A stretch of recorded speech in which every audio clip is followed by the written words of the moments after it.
ही गोष्ट आहे इसवी सन 1500 ते 1600च्या दशकातील. कर्नाटकमध्ये राहत असलेले संत कनक्कादास हे श्रीकृष्णाचे खूप मोठे भक्त होते. एक दिवशी श्रीकृष्णाच्या मंदिरामध्ये भव्य सोहळा व खूप मोठी पूजा होती. या पूजेमध्ये कनक्कादास यांना सहभागी व्हायचं होतं, पण ते खालच्या जातीचे असल्यामुळे तिथल्या ब्राह्मणांनी आणि आचार्यांनी त्यांना मंदिराच्या आतमध्ये प्रवेश दिला नाही व बाहेर हाकलून लावले. कनक्का दुःखी होऊन मंदिराच्या मागे एक नदी आहे तिथे जाऊन बसले.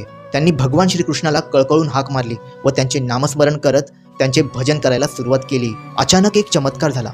श्रीकृष्णाची स्थापन केलेली मूर्ती आपोआप गोल फिरून मंदिराच्या मागच्या बाजूला वळाली. पूर्व दिशेला असलेले मुख भगवंतांनी कनक्कासाठी पश्चिमेला म्हणजेच मंदिराच्या मागच्या बाजूला केले. श्रीकृष्णाचे हे मंदिर कर्नाटकाच्या उडपी शहरामध्ये असून भगवंताचे दर्शन घेण्यासाठी मंदिराच्या मागच्या बाजूला एक खिडकी तयार केली आहे. भक्त कनक्काच्या हाकेला धावून भगवान श्रीकृष्णाने दाखवून दिले की जातीभेद तुम्ही मनुष्याने तयार केलेला असून माझ्यासाठी ह्या पृथ्वीवर प्रत्येक सजीव समान आहे.